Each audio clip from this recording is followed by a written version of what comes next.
अगर हम मिनॉक्सिल इस्तेमाल कर रहे हैं और हमने परसेंटेज चेंज किया है, मान लीजिए 5% से 10% या फिर 10% से 5%, या फिर हमने मिनॉक्सिडिल का ब्रांड चेंज किया है, तो क्या दोबारा सेडिंग फेज आएगा? सेडिंग फेज मतलब दोबारा हेयर फॉल। आप लोग तो जानते हो, जब मिनॉक्सिडिल पहली बार हम लोग लगाते हैं तो शुरुआती टाइम पे ज्यादा बाल गिरने लगते हैं, इसको बोला जाता है सेडिंग फेज। मिनॉक्सिडिल से जो सेडिंग फेज होती है वो बहुत ही जरूरी है, क्योंकि जो कमजोर बाल है उसको मिनॉक्सिडिल पहले गिरा देता है। और एक दूसरा कॉन्सेप्ट है, जो बाल एक्टिव ग्रोथ फेज एनाजन में नहीं है बल्कि टीलोजन में है, उन बालों को एक्टिव ग्रोथ फेज एनाजन में मिनॉक्सिडिल लेके आता है। एक लंबा टॉपिक है, इसके लिए मैं एक अलग से वीडियो बना के आप लोगों को समझाऊंगा कि चक्कर क्या है। मुद्दे की बात यह है कि मिनॉक्सिडिल लगाने से शुरुआती टाइम पे हेयर फॉल होना एक नेचुरल चीज है, लेकिन परसेंटेज चेंज करने से या फिर उसका ब्रांड चेंज करने से कभी कभी कुछ लोगों को एक्स्ट्रा हेयर फॉल का सामना करना पड़ता है। आपने पहली बार मिनॉक्सिडिल लगाया, सेडिंग फेज आपका हो चुका है, आपको रिग्रोथ मिल चुका है, आपने अचानक ब्रांड चेंज कर दिया, परसेंटेज चेंज कर दिया, उसके बावजूद आपको एक्स्ट्रा हेयर फॉल हो सकता है।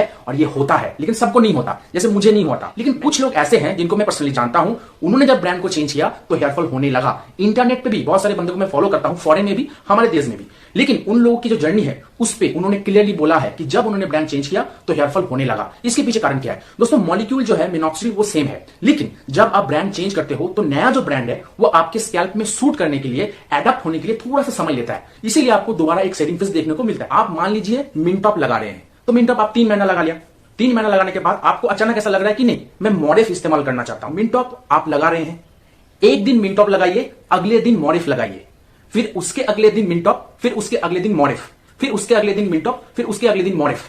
ऐसा करते करते 1 महीना करिए, 1 महीना बाद मिनटॉप को छोड़ दीजिए, अब मॉडिफ को शुरू करिए। समझ लिया?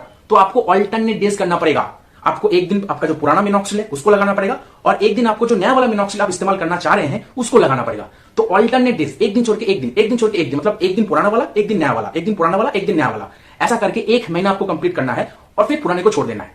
ऐसा करने से क्या होगा, कोई एक्स्ट्रा हेयर फॉल आपको नहीं होगा। परसेंटेज के साथ भी सेम चक्कर है। परसेंटेज अगर आप 5% से 10% या फिर 10% से 5% पे जा रहे हो तो उसका भी चक्कर सेम है। दोनों प्रोडक्ट को आप लीजिए और 1 महीना एक दिन छोड़ के इस्तेमाल करिए। एक दिन 5%, एक दिन 10%, एक दिन 5%, एक दिन 10%, उसके बाद जिसको आपको छोड़ना है छोड़ दीजिए और जिसको कंटिन्यू करना है कंटिन्यू